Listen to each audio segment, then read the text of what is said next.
What's going on, my friends, my entrepreneurial friends, my aspiring entrepreneurs, my folks who are looking to make a massive impact on the world? Welcome to today's Seven Figures Club podcast. I'm your host, Leo Cannell, excited to join you today. And today, my friends, we're going to talk about a fascinating topic. It is the power of removing self-sabotage from your life. That's right, I said it, self-sabotage.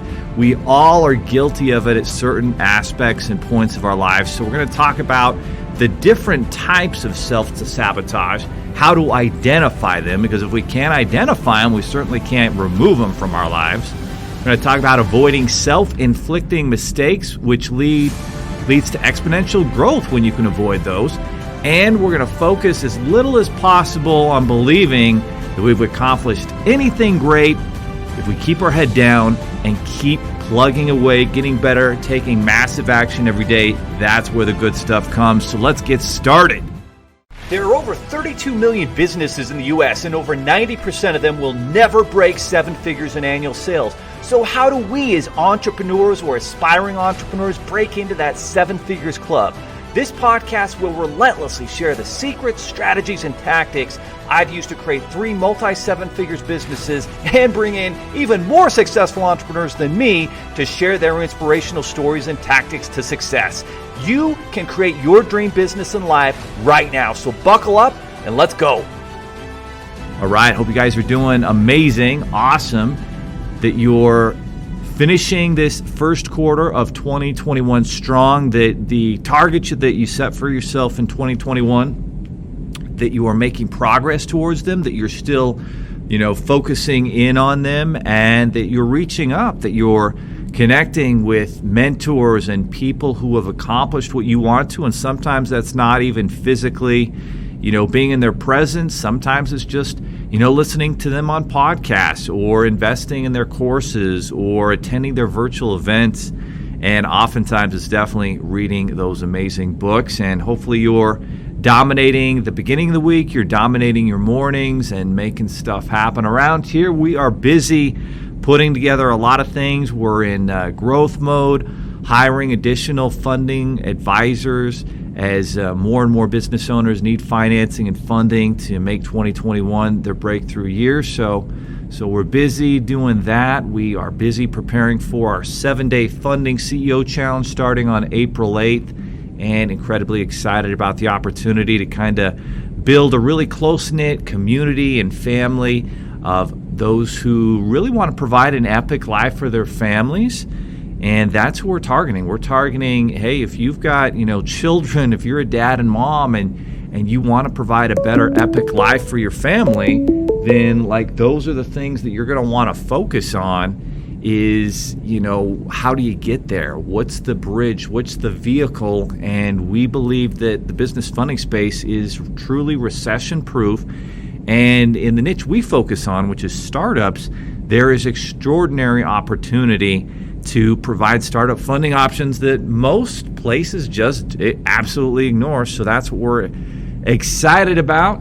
And hopefully, maybe I'll earn a day off or be able to take some time off, take my family to Disney World in a month or two, after we get through this first challenge. And we just launched a new company that helps clients with credit so that they can prepare their credit to be in the spot where they can get approved for funding, they can get approved for buying a house, car, whatever it might be, and put themselves in a better financial position. So that, my friends, is what's going on with us. By the way, I'm still doing 75 hard. I think it's day 20. What is today? Today's the 25th of March. I started March 1st. So today's day 25. I am 1/3 of the way done, 33% of the way done. I've got half of my family, my wife, and some of our younger kids and our oldest are kind of doing a watered-down version of 75 hard, which is way better than doing nothing, and they're doing great at pushing forward on that. And 2 of my kids, Marcus and Kayla, are doing the 75 hard with me. And it's funny because Kayla's going to a dance competition over the next few days. Her friend and her friend's parents are taking them, And she's saying, Dad, well, how am I going to do my outside workout? And what if nobody will do it with me? And I'm telling her, yeah, these are the challenges. So you've got to be able to persuade and convince people to join you. And if you can get one of them to join you each day, then you got a good shot at sticking, to the 75 Hard Challenge and succeeding. I'm super impressed with the way both of them have pushed through, and it's been fun. It's definitely brought our family closer together as we've kind of all gotten healthier. We're making better decisions with the way we eat, and we're doing outdoor activities to get our outdoor workout in every day. So it's really been fun, and boy, baffling that we're almost in April here in Utah. And I'm looking outside, and it's going to be 35 degrees today with snow. So, hopefully we get some more snow, fills up the lake so we can have some good wakeboarding in the summer, because that's what we love to do.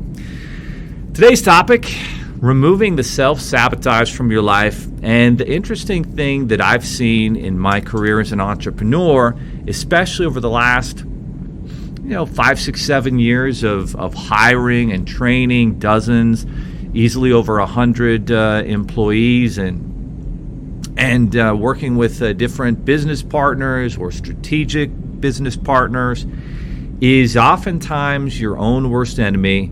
It ends up being yourself, and it's very sad that is the truth, but that's what I've seen to be the case 80-90% of the time. The issues that people face in their life, a lot of the time they cause those issues. They're the source of the negative stuff that comes their way, and it's just super baffling to see that happen, because and unfortunately I've been guilty of it myself.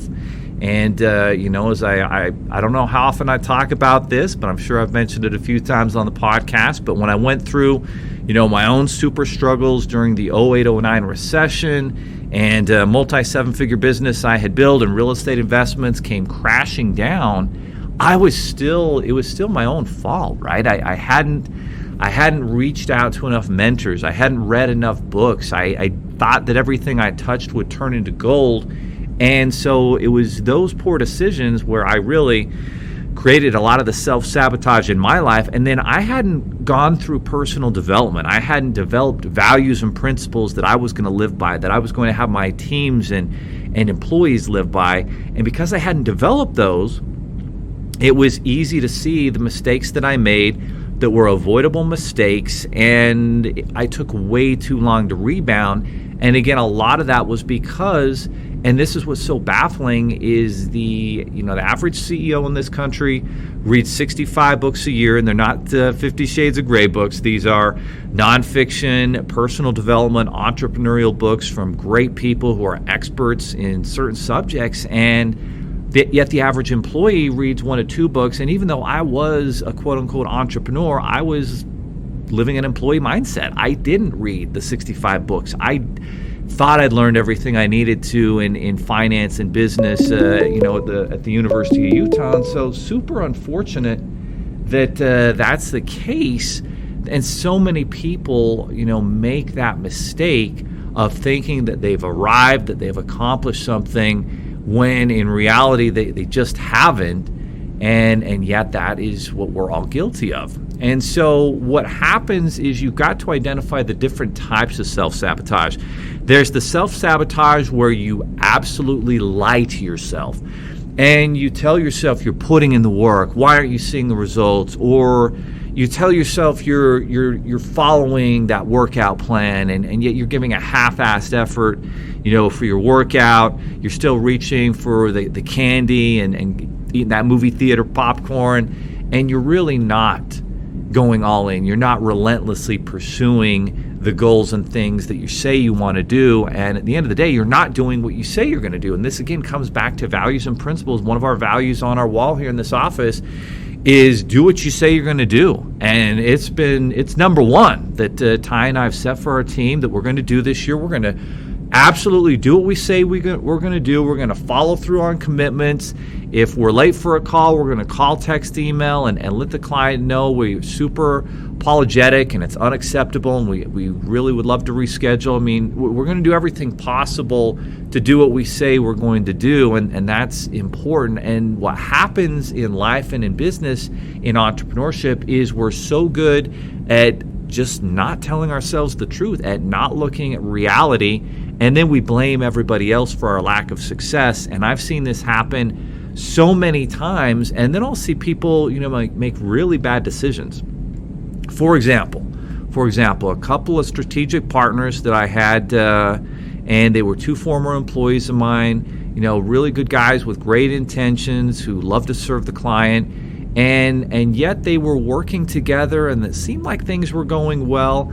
And at some point, I had to go ahead and we had to go in a different direction, our company, and we couldn't work with them anymore. But we certainly wished them well and told them how much we appreciated, loved, and respected everything that they had been as we'd worked together. And 3 months later, their partnership was over, and I think a couple things happened. One of them really wasn't putting in the work as much as the other, and then the other just straight up started creating, dishonest, absolutely, basically lying to his partner and acting like, one thing was happening and there was this legal issue and that, he was going to have to leave the business, and it just wasn't true, and he just wanted the business for himself. And it's just so sad. And then now neither one of them have that company, or they're not even in the industry anymore.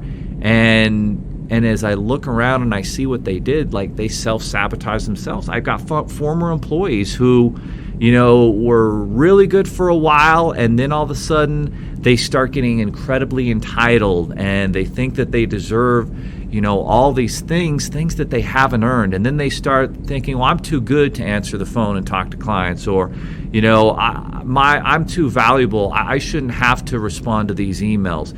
And they start, feeling this self-entitlement thing, thinking that they've arrived when they haven't, and thinking that the world and our business and our clients and everybody owes them something, and they don't. Like, that's not how this works. You give more value and you'll get more in return, but you have to give more first. And when you start to think that you've arrived and that you just deserve these things, that's usually the beginning of the end and the downfall. And I've seen some of these great people, amazing employees that would work hard for 12, 18 months, and then they start giving into that. They go somewhere else, their personal life falls apart. All of the integrity that they talked about, that they were so good at talking about and making a big deal of, they absolutely violate everything that they said that they stood for. And again, it's not me out here judging, it's me understanding and having gone through it myself and pointing out that we are oftentimes our worst enemy, and you've got to be able to identify these self-sabotaging issues that you have. And so if you can learn to avoid these self-inflicted mistakes, you're going to have exponential growth. And, it means operating in black and white areas and avoiding those gray areas in terms of some of the legalities of your business, and making sure you're operating on the up and up as much as possible. It is, again, sticking to your values and principles, and then showing your team that. Like, there is nothing worse. And I think about this all the time as a parent, as a father of 5 kids. Like, my kids know when I preach to them about something, they can be damn sure that I'm practicing every aspect of it. And if there are things that I struggle with, they're not going to hear me preach about them, because I know I struggle with them. For example, I'm not going to tell them, make a big deal out of, saying a curse word once in a while, because I do that, right? I'm not going to preach that when I don't practice it. But am I going to talk to them about doing what I say I'm going to do? Absolutely. Am I going to talk to them about focusing on solutions? You better believe it. I'm going to tell them that they need to be unreasonably optimistic and avoid complaining, criticizing, and condemning people, and focusing on those solutions and lifting others up. Absolutely, I'm going to, because those are things that I do, that I practice every single day. And if I'm guilty of not practicing it, I want to correct and I want to admit to that mistake. That's another thing that most managers and business owners don't do. They don't admit to the mistakes. You've got to be able to admit to them, move forward, and be real with people, and everybody can understand that. What they don't like is when you are acting like you're on another level and you don't admit those mistakes. So, and for me, I'd say one of the biggest forms of self-sabotage that I've gotten much better at avoiding is this thought process of thinking that I've accomplished something great when I know there's so much more that needs to be done, that I've actually just accomplished a very small part of what my real potential is. And throughout my life, like, that's been an Achilles heel. And it certainly was in the 20s when I was 26, 25 years old, and I had a multi-seven-figure business, 15, 20 employees, millions of dollars in real estate investments, and literally believing that I was untouchable, that I was impeccable, that I had arrived, that I had actually accomplished something when I hadn't. It was built on a house of cards. I hadn't developed the values and principles. I hadn't reached up and become an expert like I should have been in my field. I hadn't done the research and enough, mentoring and learning on proper investment and cash flow and, assessing risk the right way and leading and holding employees accountable and avoiding gray areas. Like, so many mistakes that were made because I had this hubris. And actress Kathy Bates was on a podcast like a couple years ago, I think, and she was really good at this too. She was identifying this hubris. And hubris, if you remember back to maybe your English classes, is this word that defines this arrogance, this overconfidence that is not justified, that is oftentimes the very thing that will take you down and lead to your downfall. And that's exactly, what happens when you lose focus, when you're not improving yourself every day, when you're not on that journey, and you start to believe your own, whatever it is, where you think you're pretty amazing. And the reality is, for me, every time I've begun to think that way, it is the beginning of my downfall. So, over the last couple of years, as I've started to see more success, like I almost can't even think about it for a second, because I know there's so much more that I haven't done. There's so many more entrepreneurs whose lives I need to make a positive impact, and there's so many amazing members on our team here at Seven Figures that I need to do a better job of teaching and mentoring and giving them the opportunities to succeed and create and get out of their way.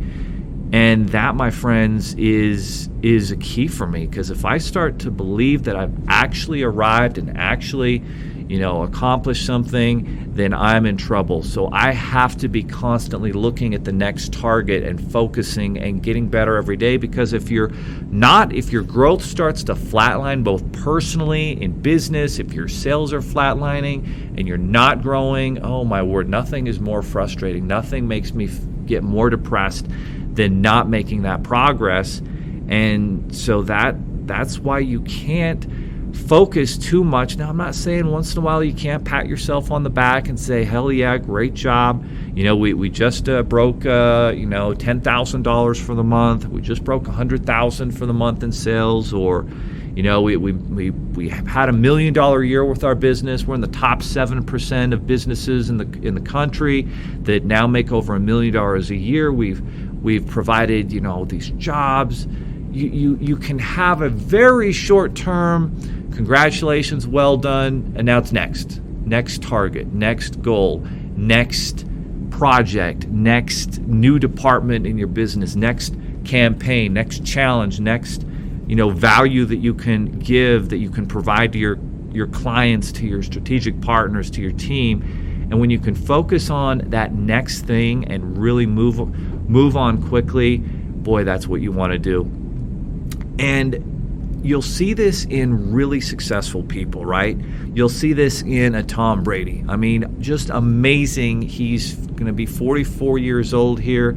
He's now a 7-time Super Bowl champion. And he's won a lot of those championships in just the last 5-6 years, and he's never satisfied. His celebrations are short-lived. I think he gave himself a day to enjoy some drinks with friends and throw the Lombardi Trophy around off of a really nice yacht over there in Tampa Bay. And then the next day he was on the field throwing, working on his pliability, and getting ready for the next season, because he's already focused on, hey, you know what, I haven't actually had a Super Bowl repeat win championship, since 2004. I'm sure he's focused on that. And that's what the greats do, the Kobe Bryants, the Michael Jordans, the Tom Bradys, the Tiger Woods. They're always focused on what's next, because if you stop and you think that you've arrived and you think that you're pretty neat shit, that's usually the beginning of the end and the downfall. And so it's so difficult to do, and yet so vital to be focusing on that next thing. And if you don't, then that's why we see so many professional athletes who make a lot of money don't reach up to mentors, don't make good decisions, don't continue to make money after their professional career at their next chapter. And they lose it all because they lose that momentum. They believe that they've arrived. And even if they've made $120 million, which Antoine Walker, former NBA player, made a lot of money, did, you can lose it all so quickly. And it's very true in entrepreneurship. If you're not getting better every day, week, month, year, you're actually getting worse, and you will decline. And there's nothing worse than having been to the top of the mountain and tasted, the victory, the winning, and then to begin losing, all because you took your eye off the ball and you rest on your laurels, as Grant Cardone says. So I don't ever want to do that. I've done that enough in my life. I'm not doing it anymore. If you're guilty of it, look in the mirror, identify it, and make the commitment that you're not going to let that happen, that you're going to get to work. And I think a lot of it stems from how you attack your mornings. And Hal Elrod has coined this phrase, the miracle morning. And it's this amazing, he's got 6 or 7 different tactics that are keys to success, to dominating in your mornings. And I think that's a big key. If you continue to have this great, successful morning routine, and you're reaching higher, you're making improvements in all areas of your life, and you're assessing once a week or daily where you're at, and if you're getting closer to making progress, those are all keys to avoiding that self-sabotage. So that, my friends, is today's message. Hope you enjoy it. More importantly, hope you implement it. If you're getting value out of this podcast, then give us a 5-star. Share it with friends. If you're in the process of growing a business or starting a business, keep coming back. Ask us questions. Email info@sevenfigures.com. We'd love to hear from you. Love to answer any questions that you've got. We've got some new things on the horizon with video series with YouTube and other social media channels we're going to be launching. So look for that. And if you're interested in the Funding CEO Challenge, just go to fundingceochallenge.com, and you can go ahead and register. It's just $27 if you want to get a glimpse of a recession-proof business. Well, that, my friends, is it. Have an amazing day, and we'll see you next time on the podcast. Are you looking for more 7-figure secrets, content, or even how you can launch your own recession-proof business? Then check out 7figures.com. That's the digit 7, FIGURES.com, where we share more videos, stories, strategies, funding solutions, entrepreneurial education, and even the secret business type that's recession-proof. Thank you for listening, and if you're finding value in our podcast, please give us a 5-star and invite others to join the club.